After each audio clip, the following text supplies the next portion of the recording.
Hello students, आपका स्वागत है फिर एक नई वीडियो में। ठीक है, अभी हम क्या करने जा रहे हैं सर, 2022 का जो क्वेश्चन पेपर है उसको हम डिस्कस करने के जा रहे हैं। अभी क्या करेंगे, इस क्वेश्चन पेपर को हम पार्ट्स में लेके आएंगे आपका। इसमें जितने भी क्वेश्चंस होंगे इसको हम 3 पार्ट्स में या 4 पार्ट्स में इस पेपर को हम कवर कर लेंगे, जिससे हमारी वीडियो जो है वो छोटी रहेगी और आपको देखने में उसके लिए क्या रहेगी, वो आसानी रहेगी। चलिए ठीक है, स्टार्ट करते हैं हम अपना ये वाला क्वेश्चन पेपर।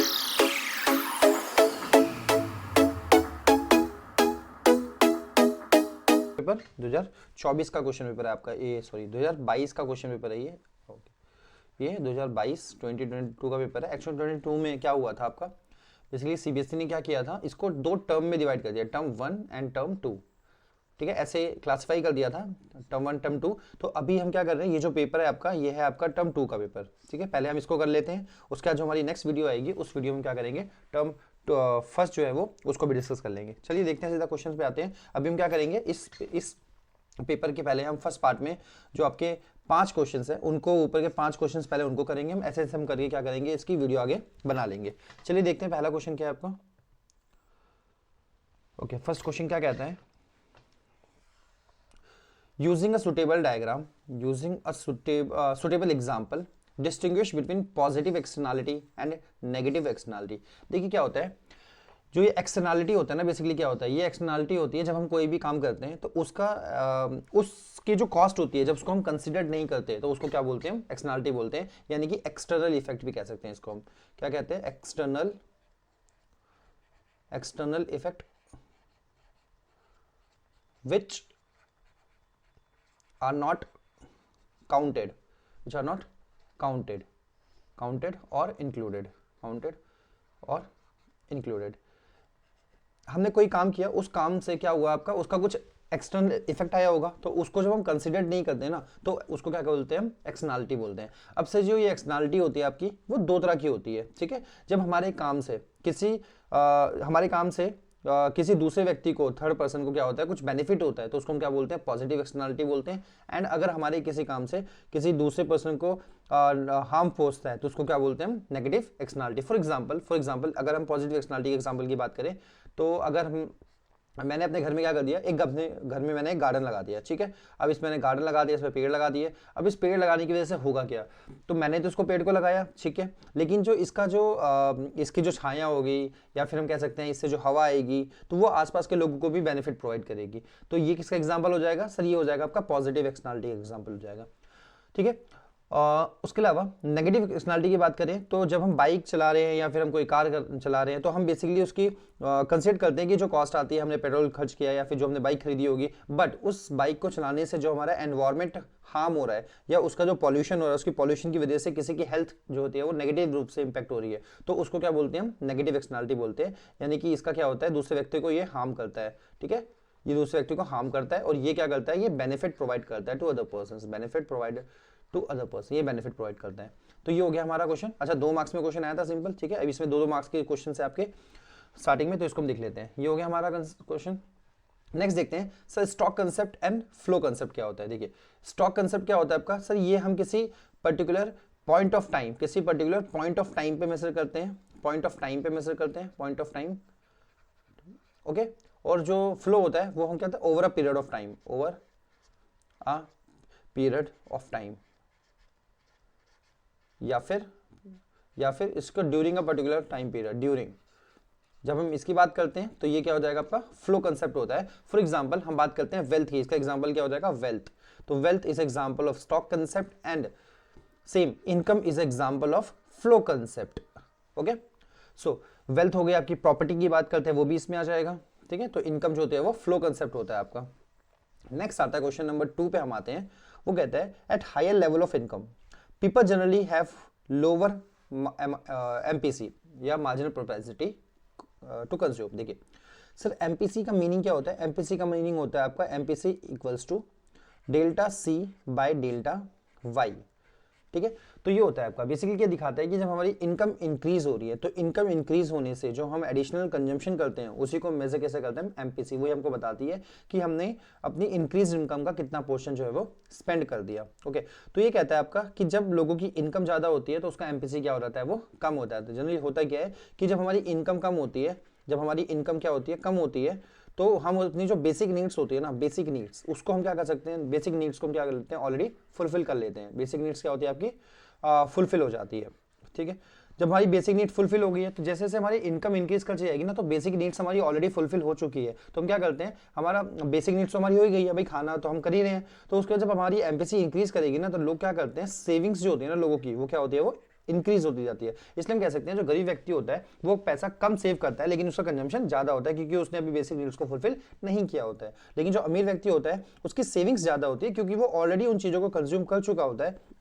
भाई खाना खाना है, कपड़े पहनने, कितने ही कर लेगा वो, है ना, तो वो सारी चीजें तो ऑलरेडी वो अचीव कर चुका है। तो हम कह सकते हैं जैसे जैसे इनकम इंक्रीज करती जाती है, तो जो हमारी एमपीसी है ना, बेसिकली एमपीसी तो रिड्यूस होती है, बट एमपीएस जो होता है वो क्या होता है, अमीर होता है, जैसे हमारी इनकम इंक्रीज करेगी। इनकम इंक्रीज होने के साथ ये जो है आपका इंप्लीमेंट हो जाता है।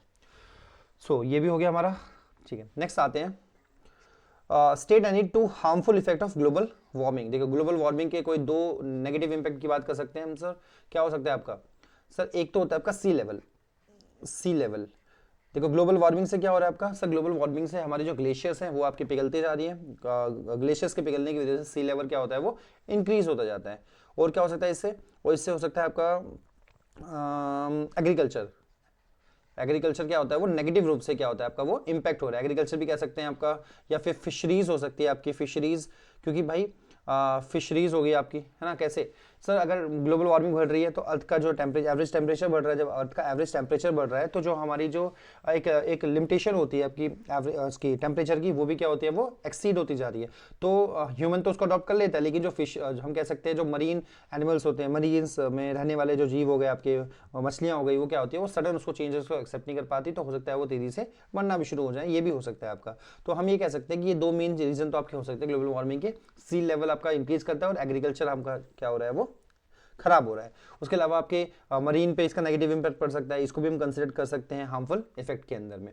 चलिए बी पॉइंट बोलता है आपका, state any two advantage of sustainable development. Sir sustainable development का मीनिंग क्या होता है सर, ये ऐसा डेवलपमेंट होता है आपका जो हमारे एनवायरनमेंट को बिल्कुल भी हार्म ना पहुंचाए, ठीक है, ये हमारे एनवायरनमेंट को हार्म ना पहुंचाए, ऐसा जो डेवलपमेंट होता है उसको हम सस्टेनेबल डेवलपमेंट कहते हैं। या फिर हम कह सकते हैं, इसको वैसे डिफाइन कर सकते हैं कि हम अपनी फ्यूचर की नीड्स को, ठीक है, ध्यान में रखते हुए आज की जो हमारी नीड्स है उसको फुलफिल करें, इसी को हम सस्टेनेबल डेवलपमेंट बोल सकते हैं। इससे होगा क्या सर, इससे हमारे रिसोर्सेज जो हैं वो क्या रहेंगे, बेटर यूज, रिसोर्सेज हमारे प्रॉपर यूटिलाइज हो पाएंगे, रिसोर्सेज यूटिलाइज हो पाएंगे। और इसका क्या हो सकता है, और क्या एडवांटेज होगा हमारा, रिसोर्स हमारे बेटर यूज हो पाएंगे। और हम क्या कर सकते हैं, सस्टेनेबल डेवलपमेंट से हमारा एनवायरनमेंट जो है ना, एनवायरनमेंट भी क्या हो जाएगा, वो भी प्रोटेक्टेड रह सकता है, प्रोटेक्टेड, ठीक है, प्रोटेक्टेड रह सकता है हमारा। उसके अलावा जो बायोडाइवर्सिटी है, बायोडाइवर्सिटी ये इंपॉर्टेंट पॉइंट है आपका, बायोडाइवर्सिटी जो हमारी खत्म होती जा रही है उसको भी हम क्या कर सकते हैं, डाइवर्सिटी जो हमारी, उसको भी हम क्या कर सकते हैं, प्रोटेक्ट कर सकते हैं। वो भी हमारी क्या हो जाएगी, वो प्रोटेक्टेड हो जाएगी आपकी, अगर हमने सस्टेनेबल डेवलपमेंट को प्रमोट किया। सो चलिए अभी हम नेक्स्ट क्वेश्चन पे चलते हैं। हम ये हमने सारे क्वेश्चंस के की पॉइंट्स में वो डिस्कस कर लिए। आप क्या कर सकते हैं, so, मैंने जो ये पॉइंट्स बताए हैं इसी पॉइंट्स को के बेसिस पे आप इस क्वेश्चन पेपर को, सारे क्वेश्चंस को लिखने का ट्राई कीजिए, क्योंकि आप जब लिखेंगे तो आपको पता चल जाएगा। बाकी मैं पॉइंट्स तो इसमें बता ही दे रहा हूँ कि क्या क्या इसमें होते हैं। नेक्स्ट क्वेश्चन पे चलते हैं। नेक्स्ट क्वेश्चन है आपका, ओके, क्वेश्चन नंबर 4 क्या कहता है, क्वेश्चन नंबर 4 कहता है calculate equilibrium price income of hypothetical economic for the given. ठीक है, ये हमको दे रखा है, हमको सी और वाई निकालना। चलिए इसके लिए हम फ्रेश पेज पे चलते हैं जहाँ पर भी इसका सॉल्यूशन निकालते हैं। ठीक है, तो हमको क्या क्या चीज़ दे रखी है, वाई हमको आई दे रखा है, ओके, हमको आई दे रखा है 2500, ठीक है। उसके अलावा हमको क्या दिया हुआ है इस क्वेश्चन में, सी दिया हुआ है, कंजम्पशन दिया हुआ है आपको कितना 1000 प्लस 0.8 वाई, वो क्या दिया हुआ है इस क्वेश्चन में, ओके ठीक है। इसके बेसिस पे हमको क्या करना है, फाइंड करना है कि हमारा इस क्वेश्चन, इस बेसिस पे हमको फाइंड करना है हमारी सी कितनी होगी, इनकम कंजम्पशन कितना होगा, और उसके साथ साथ हमारी लेवल ऑफ इनकम क्या होगी वो भी हमको फाइंड करना है। ठीक है, चलिए देखते हैं। सर ये हमारे सामने फॉर्मूला होता है y equals to C plus I, ठीक है। तो सर y तो हमको फाइंड करना है, बट c हमको क्या दे रखा है, ये दे रखा है 1000 प्लस 0.8 y, ये हमको दिया हुआ है, प्लस i हमको 2500 ऑलरेडी गिवन है। ओके, तो हम सॉल्व करते हैं इसको। सर 0.8 इसको यहाँ शिफ्ट करेंगे तो y minus 0.8 y equals to 3500। ठीक है, तो ये हो जाएगा 0.2 वाई, ये हो जाएगा 3500। ओके, तो y equals to 3500 divided by 0.2। अब यहाँ से पॉइंट हटाएंगे तो ये ऊपर चला जाएगा, और जब इसको डिवाइड करेंगे तो ये हो जाएगा आपका 1, और ये हो जाएगा आपका 7, 5 और ये 00। ठीक है, तो ये हमारी इनकम हो जाएगी। इनकम कितनी हो गई सर? इनकम हो गई हमारी 17,500। तो सर जब हमको इनकम मिल गई तो हम क्या करेंगे सर? ये जो हमारे सामने इक्वेशन दिख रही है, ये जो इक्वेशन थी हमारे सामने, इसके अंदर हम क्या करेंगे सर? y की वैल्यू जो है उसको पुट कर देंगे। तो देखिए y की वैल्यू पुट करेंगे तो क्या होगा? c equals to 1000 plus 0.8 y। Okay, so 1000 plus 0.8 into में ये हो जाएगा हमारे सामने। ठीक है, तो ये हो जाएगा 1000 प्लस ओके, पॉइंट से ये गया। ठीक है, अब इसको मल्टीप्लाई करते हैं। 0 8 40 0 4 0 0 6 4, ये हो जाएगा आपका 14। तो ये हो जाएगा, लेट्स सब करके देखते हैं। ओके, तो 8 से 840 का 4 8 56 6 0 14 और ये 0 14,000। तो ये हमारा कंजम्पशन कितना हो जाएगा? ये हो जाएगा हमारा 15,000। तो देखिए, क्योंकि ओके हमारी इनकम जो है वो 7,500 है, और हमारा जो कंजम्पशन है वो कितना है? 15,000 है। तो यहाँ पर ये देखो, ये जो 0.8 दे रखा है ना, ये बेसिकली हमारा क्या है? इसको कहते हैं एमपीसी। दैट मीन्स ये क्या बताता है कि हम अपनी एडिशनल इनकम का यानी कि जो हमारी इनकम इंक्रीज हुई है उसका 80% क्या कर दे रहे हैं? वो स्पेंड कर दे रहे हैं। तो ये हमारा क्वेश्चन हो गया। चलिए नेक्स्ट क्वेश्चन क्या था आपका? ओके, तो आपको क्या निकालना है हमको? ये दे रखा है कैलकुलेट चेंज इनकम वाई निकालना है आपको, अगर एमपीसी इतना दे रखा है तो। ओके, चलिए नेक्स्ट क्वेश्चन है, इसको देख लेते हैं हम। एक फ्रेश पेज लेके इसको हम सॉल्व कर लेते हैं।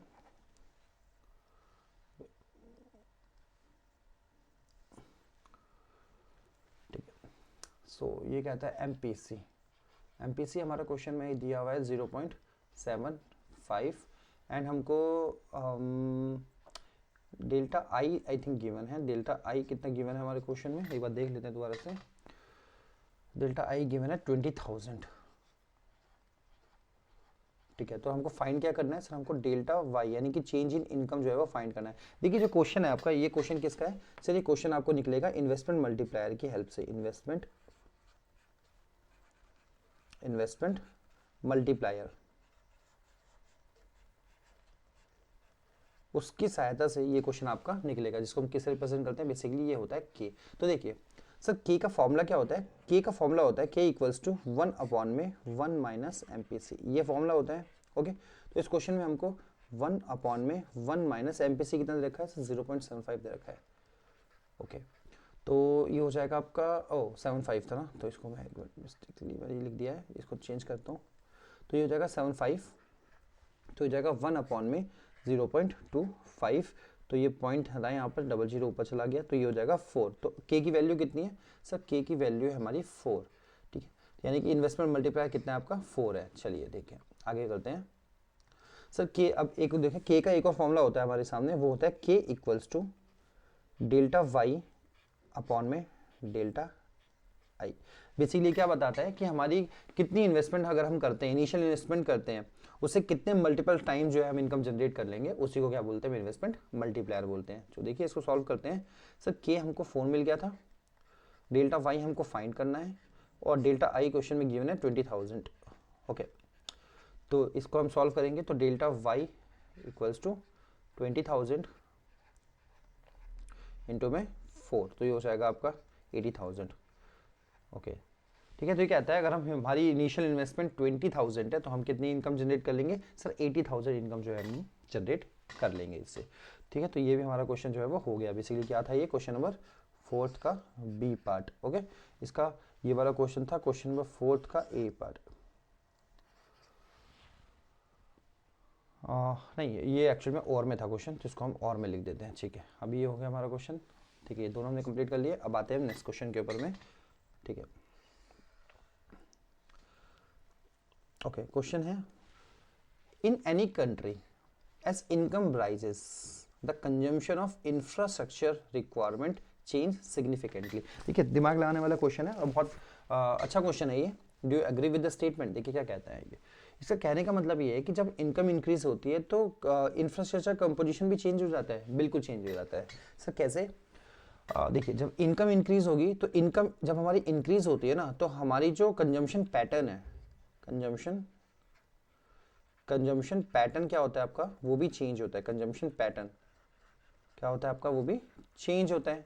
कंजम्पशन पैटर्न चेंज होता है क्योंकि जब हमारी इनकम इंक्रीज करेंगी तो हमारी जो डिमांड होती है ना, डिमांड भी जो होती है वो भी क्या होती है, वो डिफर हो जाती है। डिमांड हमारी चेंज हो जाती है, डिमांड हमारी चेंज हो जाती है।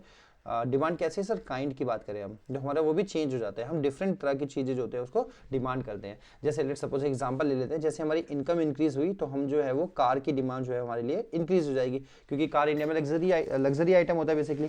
तो जैसे इनकम इंक्रीज होगी तो कुछ लोग जो है वो बाइक परचेस करेंगे, कार परचेस करेंगे। अब इसकी वजह से क्या होगा, ये लोग डिमांड करेंगे कि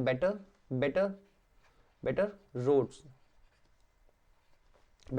रोड्स की डिमांड करेंगे। उसके अलावा जब इनकम इंक्रीज करेगी तो उसके अलावा इनका जो कंजम्पशन है, जो फूड कंजम्पशन है वो भी चेंज हो जाएगा। फूड कंजम्पशन जो है वो भी चेंज हो जाएगा, तो ये अलग तरह की चीज़ों की डिमांड करेंगे, है ना। तो हम कह सकते हैं ये भी अलग हो जाएगा इनका। उसके अलावा जब इनकम चेंज होगी तो ये इनकम चेंज होने के साथ साथ देखिए इनकम इंक्रीज करेगी तो इनकम इंक्रीज होने से जनरली लोग क्या प्रेफर करेंगे सर? अर्बन एरियाज को प्रेफर करेंगे। अर्बन एरियाज को प्रेफर करेंगे। अर्बन में जो पॉपुलेशन है ना, अर्बन पॉपुलेशन क्या हो जाएगी, वो पॉपुलेशन इंक्रीज हो जाएगी। तो अर्बन पॉपुलेशन इंक्रीज हो जाएगी तो हम कह सकते हैं अर्बन, अब हमको इंफ्रास्ट्रक्चर जो है वो अर्बन एरियाज के अकॉर्डिंग जो है वो डेवलप करना पड़ेगा। ठीक है, तो ये 2 मार्क्स का क्वेश्चन है। आई थिंक इतना आपको सुटेबल जो है एग्जाम्पल मिल चुका है इसको लिखने के लिए कि हम कह सकते हैं कि जब हमारी इनकम इंक्रीज होती है तो हमारा जो इंफ्रास्ट्रक्चर रिक्वायरमेंट है वो भी क्या हो जाती है, चेंज हो जाती है। ठीक है, एग्जाम्पल हम डेवलपिंग कंट्री और डेवलप कंट्री, इसका एग्जांपल भी हम क्या कर सकते हैं, कंसिडर कर सकते हैं कि जो डेवलप कंट्री है वहाँ पर एक बेटर इंफ्रास्ट्रक्चर आपको देखने को मिल जाता है। हर एक चीज़ का इंफ्रास्ट्रक्चर, चाहे वो एजुकेशनल हो, चाहे वो सोशो इंफ्रास्ट्रक्चर हो, या वो इकोनॉमिकल इंफ्रास्ट्रक्चर हो। ठीक है, इकोनॉमिकल दोनों ही आपके वहाँ पर बहुत अच्छे होते हैं क्योंकि लोगों की वहाँ पे इनकम क्या होती है, वो ज़्यादा होती है। लेकिन डेवलपिंग कंट्री में वो दोनों ही क्या होते हैं, आपके लो होते हैं, कम होते हैं, क्योंकि वहाँ पर इनकम जो है उतनी ज़्यादा लोगों की नहीं होती है। चलिए अभी हमने अपने 5 क्वेश्चन डिस्कस कर लिए हैं। अभी जब हमारी नेक्स्ट पार्ट आएगा इस वीडियो का, उसमें हम क्या करेंगे, आगे के जो फर्दर क्वेश्चन है उनको एक्सप्लेन करेंगे। ठीक है, आज के लिए इतना ही करते हैं इस वीडियो में, मिलते हैं नेक्स्ट वीडियो में। Thank you.